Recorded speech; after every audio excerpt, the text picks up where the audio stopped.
So, hello guys, this is Sarah Colata, Architecture Talk Tongue. I am very excited. I've got Scott Valentine with me today. Scott, in fact, is an architect from Australia, and I have come across his website and his work already about 2 years ago.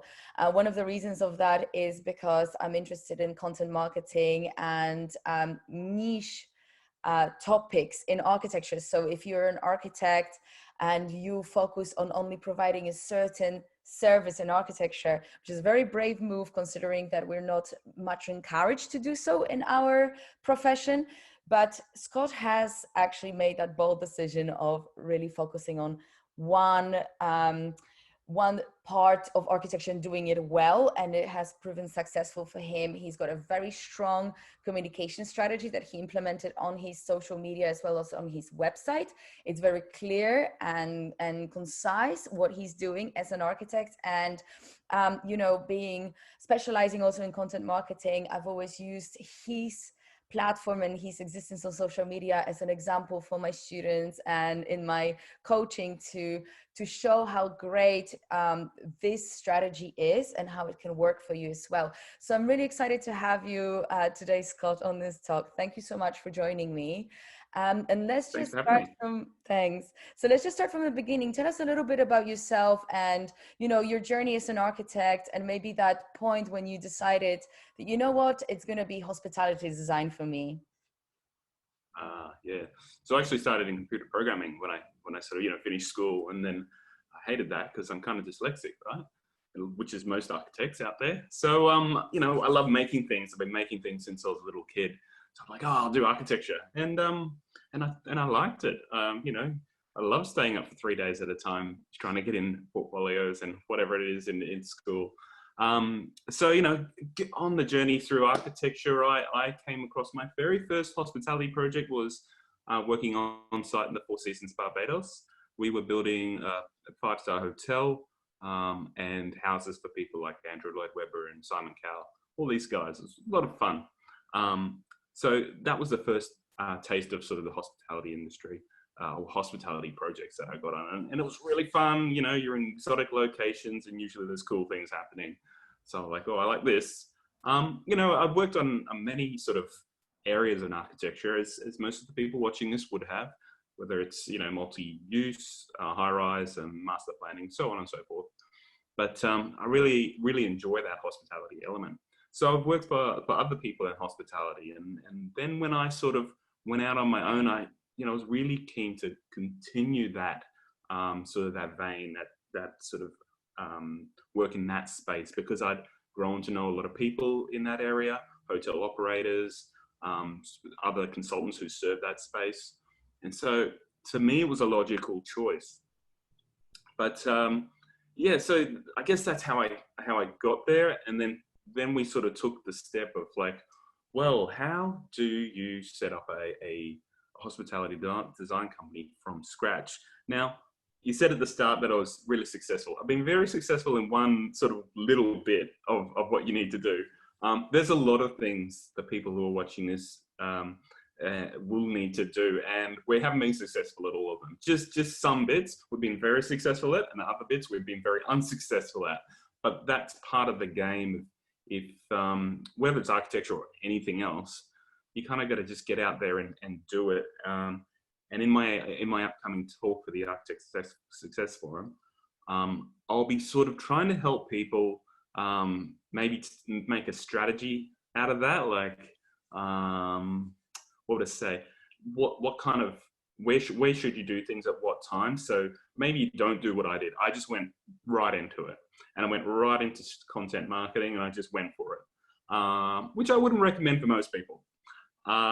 It was quite successful in our case. It may not be successful for you, but yeah. So that's what I think I might allude to for people or help people with. If I'm still in the workplace, I want to start my own business. What are some steps I can do? And yeah, within the short time that I'll be giving a talk anyway. That's great. So I'm really curious, was it that you kind of felt like focusing on hospitality is going to be a good business strategy for you? Or was it more that you realized that potentially or maybe, you know, you found that advice somewhere else and you just thought, okay, I'll try it out and see how it works. What was really the reason why you decided to focus on only serving one type of client? Yeah, so it was influenced by Chris Do from the Future, Blair Enns, Marty Neumeyer. All of these guys were, when I didn't have anyone to teach me what to do, because I'm the technical architect. I put buildings together. I make things. That's what I do. I don't do the business side. Well, I didn't do the business side before I started. So when I was looking for someone to help me, like how do I get clients? How do I make a business? I didn't even know what branding was, anything. I found Chris Do because he started the Future literally about 3 months before I started my company. So he helped me out, and then other people, you know, other sort of books, and I spent like a year basically researching. I took a year basically to research, implement, and that was kind of the sort of the theme of it. It was like, here's an idea, get into it, get really in depth with it, and then go for it. And I guess that's been what we've done, that most people wouldn't try. And I'm not just talking in architecture, I'm talking in general, because essentially you've got your people that read all the time and read like a Gary Vee book or something like that, and then they never implement these ideas and figure out how in their case they work or fail. But in our case, it was just read, get an idea, then do it, and just keep doing it and see if we can break it, see if we can make it work, see what happens. And definitely our biggest success was probably definitely with the Instagram design guide and the media attention we got from that, which was phenomenal, and it was worldwide. And we had only been in that company for 6 months, and we were getting interviewed I just had interviews every day from people. Now that was probably for a few reasons, that we were ahead of where the market was thinking, but nobody was really talking about it. And also we listened to our potential clients and people we were going for interviews with. We were actually talking to clients in Bali, a few different ones, and they all mentioned this thing about, oh, we're on Instagram to market. And then it came up, I think it started with the idea, how much is a like worth? This is back when they measured likes, and there was a top 9 tiles, which seems so long ago now. And so that's where that started. And a lot of our content just came from ideas of talking to people or thinking about the problems they had. Now, not a lot of our content took off, but when we listened to clients, we listened to the problems they had, and then we provided something to the community. That's when it seemed to really resonate. And Instagram was a thing popping back then. Maybe still is, don't know, because I'm just sort of relaxing at the moment. But you know what's really interesting? To me, it kind of goes together, because one is obviously you as an architect niched out to serve the hospitality sector. Now that's a lot of hotels, and you know, especially in like tropical places, people go and stay in Instagrammable hotels. It's a thing. So it kind of goes almost hand in hand when you think about your client, or maybe the client who is building a hotel to then hit those, you know, those Instagrammable places, because a lot of people choose that way, right? It's interesting because it almost adds additional layer to the way you could promote yourself as an architect to your ideal client, who actually is either a hotel owner, a VC who's investing in this sector, right? But generally a person that's in hotel managers, people in the hospitality sector, and they do look at ways in which they can bring their clients into their spaces, right? The hotel, what kind of events to put up and all that stuff. And I think that Instagram is kind of like a glue, it kind of goes together.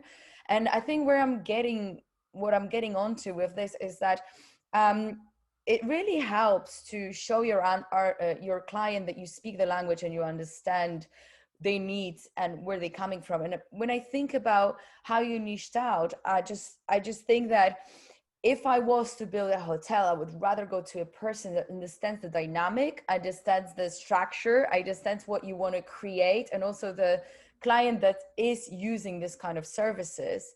And I think that the more you have experience working with this kind of clients and within that context, you become just with every single year a better person to go to for that exact service. Did you find that to be true since you started to communicate in your niche with your clients?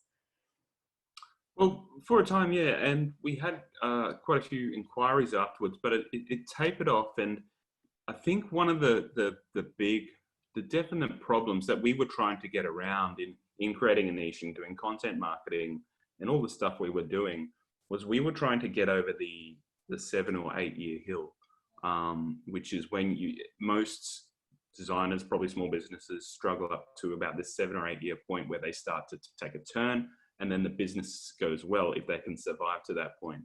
Now the challenge was, can we hasten that? Can we make it a lot faster? Now, I guess I probably wouldn't be able to do it, but I thought, oh, I'll give it a go. It was a very costly exercise, but anyway. So we're still missing parts in our business so if I look at different segments of the market within hospitality, we'll go with, you've got your big 50,000 square meter hotels, which is what I know and have done a lot of. Those guys would look at me and it's too scared and too small for them. The very, very small players, they want to do what they want to do. They want a designer. They want, unless they have to by law, they want, just to have a builder and point at things and show them pictures on Instagram. And so there's a spot in the middle you've got to try and find where you can get in and then work your way up.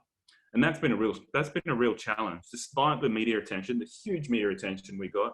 That's still been a real challenge. So, and then, we've got COVID now, so nothing's going to be happening in that space just for this little while. It'll probably boom like crazy after this, but nobody's going to be spending any money just for the short term on that area. I don't think, unless they have a magic 8-ball that tells the future. Yeah, absolutely. It's true. But having said that, you have your online course and you have some other material you put out there that you're selling separately to your design services, like Instagram for Architects. Tell me a little bit more, how has that been working for you? And when you tested the idea of obviously creating a product rather than offering a service, which is a completely different, it's a mindset shift on its own in architecture. How did that turn out for you?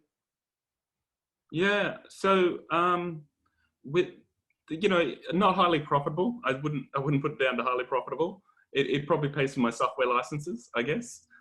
However, the sort of the task of doing it is quite remarkable. It's a bit different.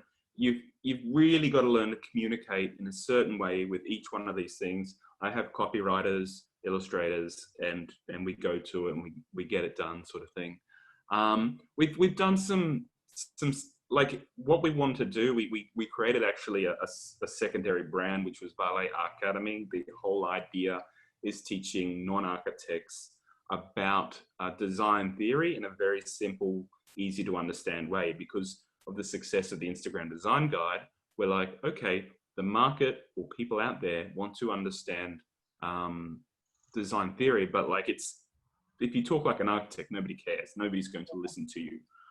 But if we can do it in simple, creative, entertaining ways, then we might get some traction.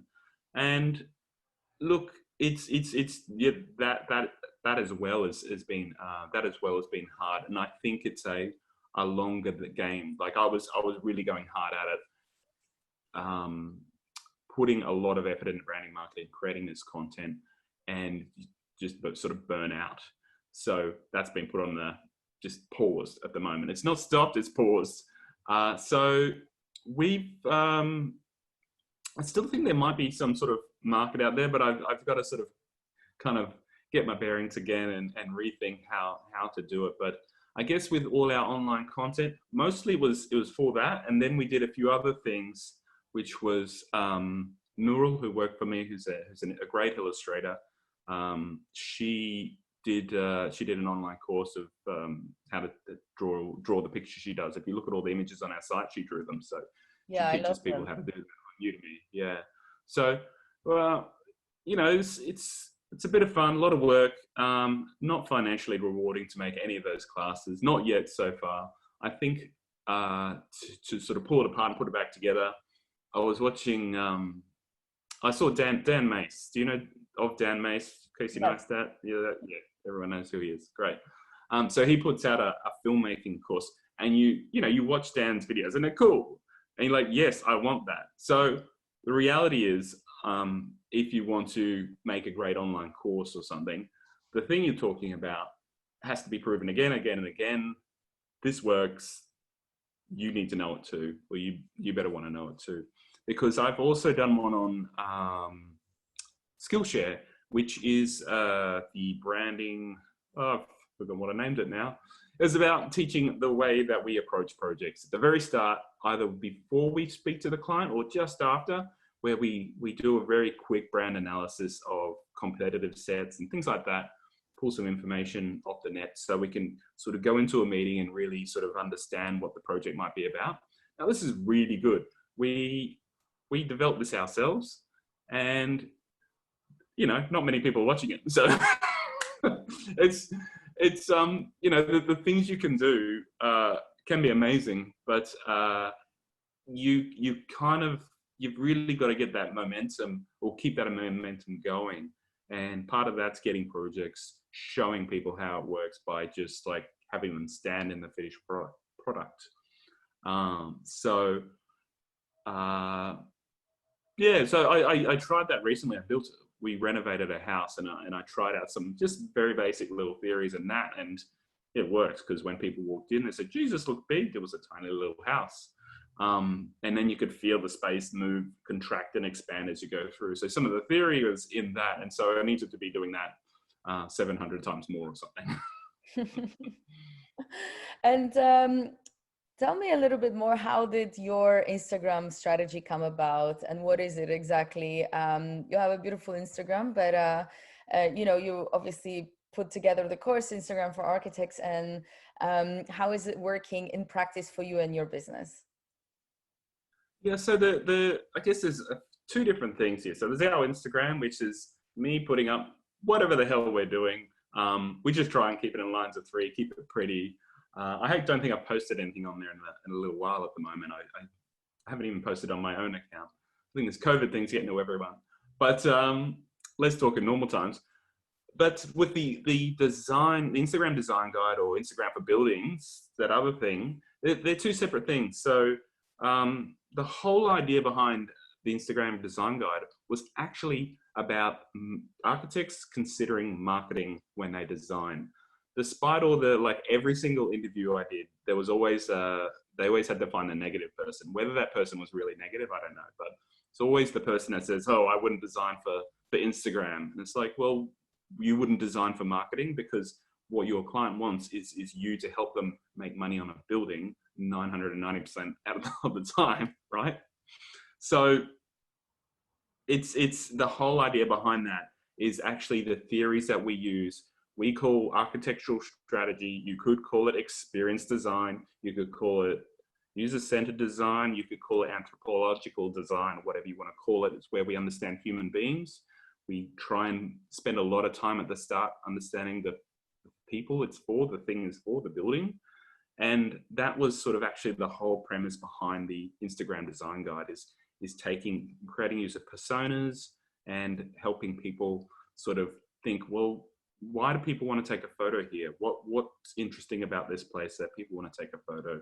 That was sort of like a little piece of the puzzle, but that's what got the airplay. And everything we did after got less, despite everything we did after that was probably a lot more high level. So after that book, we did a niche hotel design guide, and that was all about finding, it was all about reverse engineering hotels, basically, in the space of hospitality, because that's what we're in.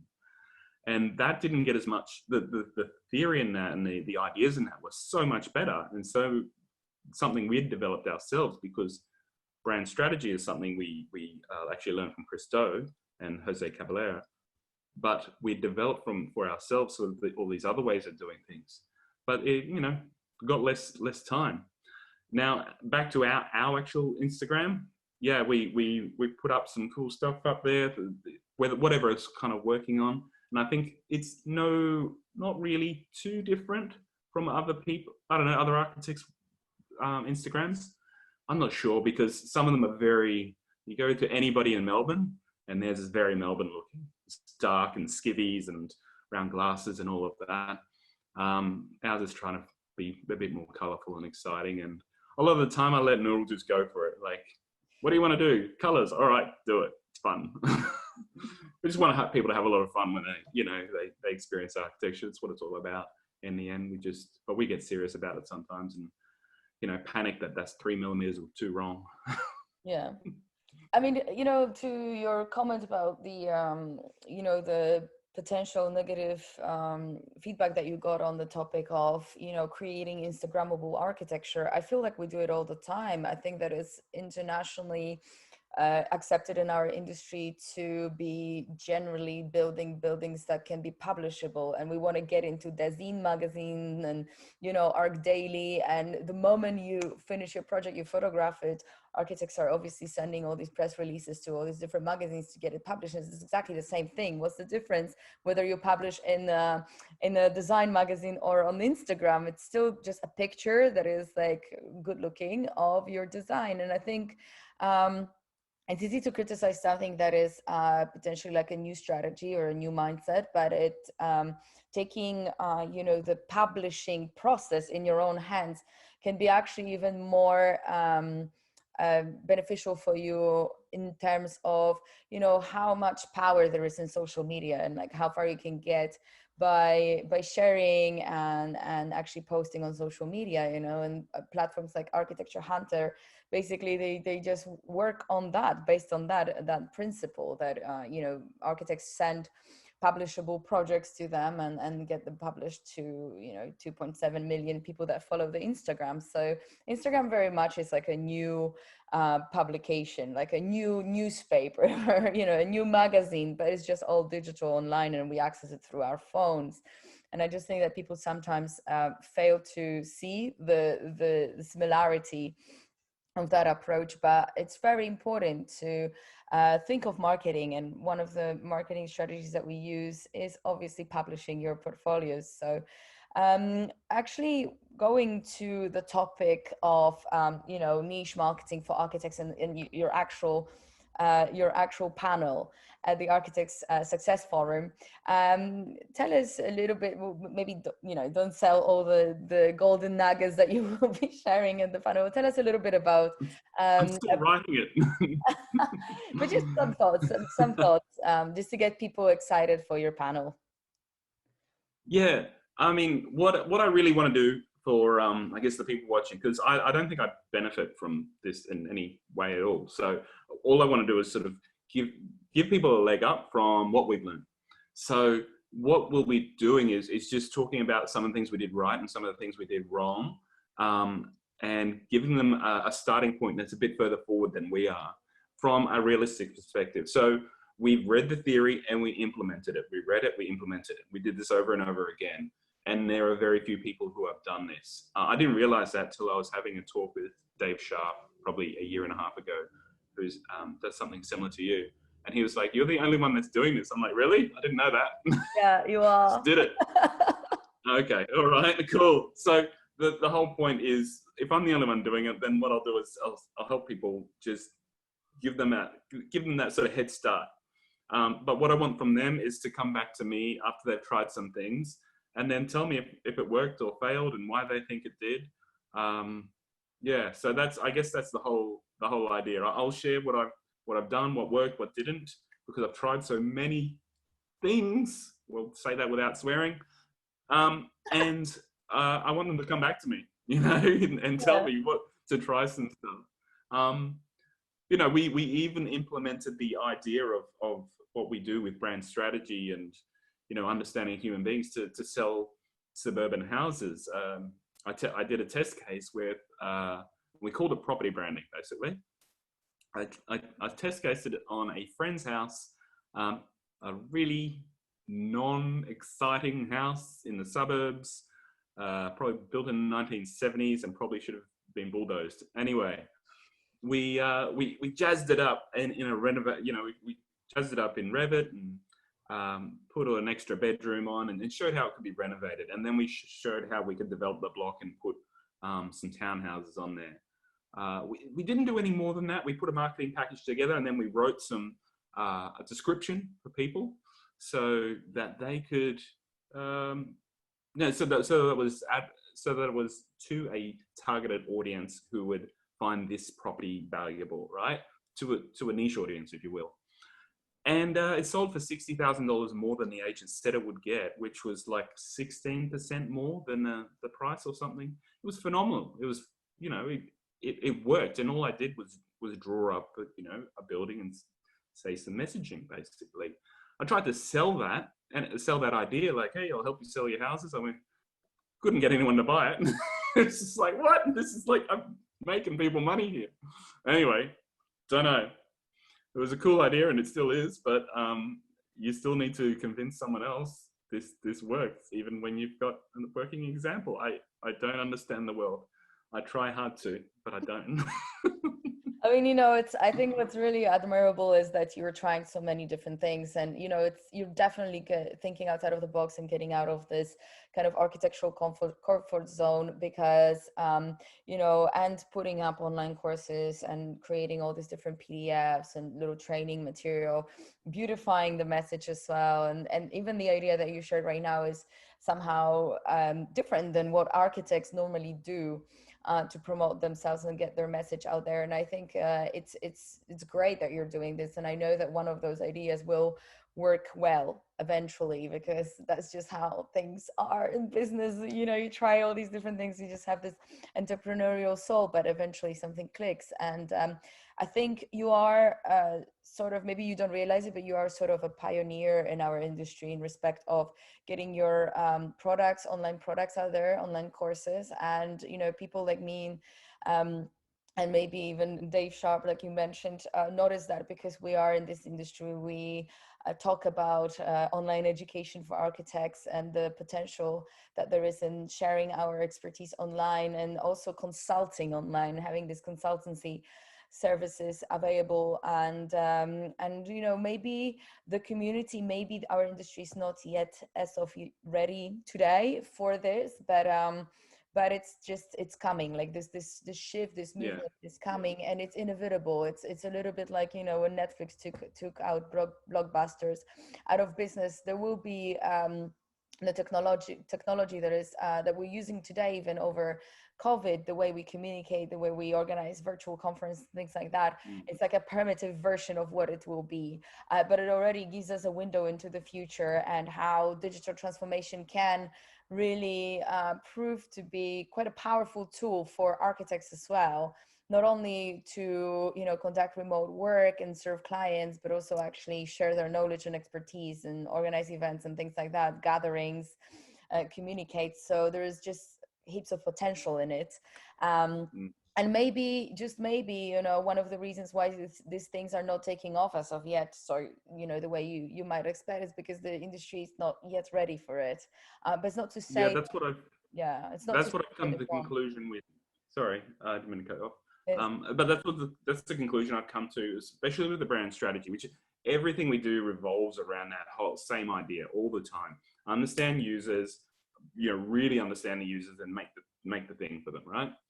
And I do believe I'm probably about 10 years ahead of the industry for some weird reason, because I'm 15 years behind marketing, because I stole it from marketing, basically. Really? And talking to a friend in Brisbane, he just told me, like, I had lunch with him the other day.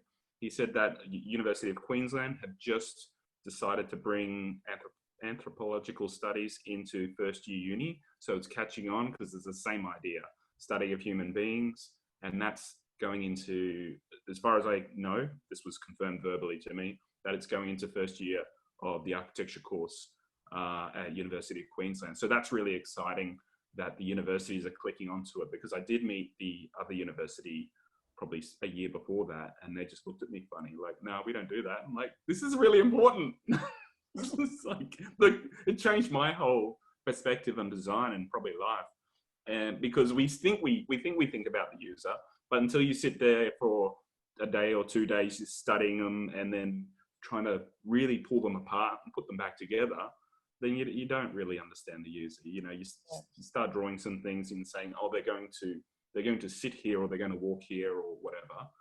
You've got to really pull them apart and put them back together. And I really get excited by that psychology part of design. And, you know, how can we build a thing and it makes somebody feel really safe or really scared, or all that. You'll see posts I put up every now and then talking about those kinds of things, because I think that's the amazing thing about design, is we can really shape how someone feels, and potentially, you know, a big part of their lives, you know, shape communities or the building that they're in or whatever it is, and they react to that. We're not as important as we think we are as architects. Always like to think they're super important, but if we do it right, we're quite important, you know? Exactly. So, you know, my audience is mainly architects, and of course the audience of the summit as well. People that listen to us now, where do they go, or how can they, you know, benefit from your online presence, maybe some of the training that you have? What would you like them to do? Some call of action, or you know, you mentioned that feedback is welcome, but is there something on your website for architects specifically that they can learn from you? Look, just jump on there, go to the Vale Academy section, and actually literally all of the articles we wrote and spent a lot of time writing, all of them are very well written. They'll benefit from all of those. There's books there, there's links to courses that we've created. Just go get into it, and I think enjoy. But let me know what you think, or let me know if you disagree or agree on things or something. Like that's kind of exciting when we create a ruckus, as Seth Godin always says. It's always quite fun just to get random messages from people, and they're like, they love something, or I mean, to sell my books or to sell the courses, when people purchase them, even though it's only a few dollars, like $20 or something, it's really exciting because somebody thinks what we've got to say is that important, that they want to buy it, they want to see it. That's really cool. Even though it's only a couple of dollars, it's still, they put their, you know, hand in their pocket, and they've pulled that money they've you know, had to work hard for, and they purchase something from us, and that's really exciting, and I'm very thankful for that.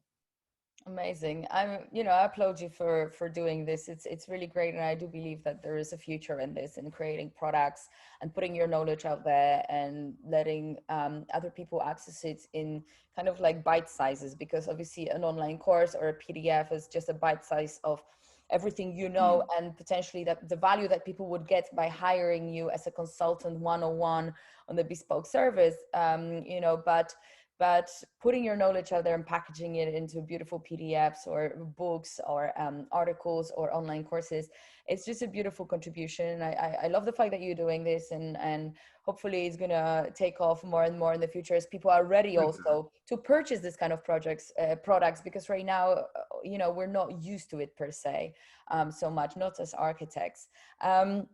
Guys, so Scott Valentine's panel is on the 26th of September, 8 a.m. Australian time. It's niche marketing for architects. Check what time is that in your country and don't miss it. Put it in your calendar. Join us. There is loads of panelists, lots of things to learn. Architect Success Forum coming up next week. Scott, thank you so very much for joining me today. I will be tagging you in this video, so whoever wants to contact Scott, or just check the website, there will be links tagged into the description of this video. So welcome to it, guys, and please send feedback to Scott. You know, it's a great community building, and surely a way for us all to learn from one another, especially when we try new things out. So thank you, Scott, so much for joining me today.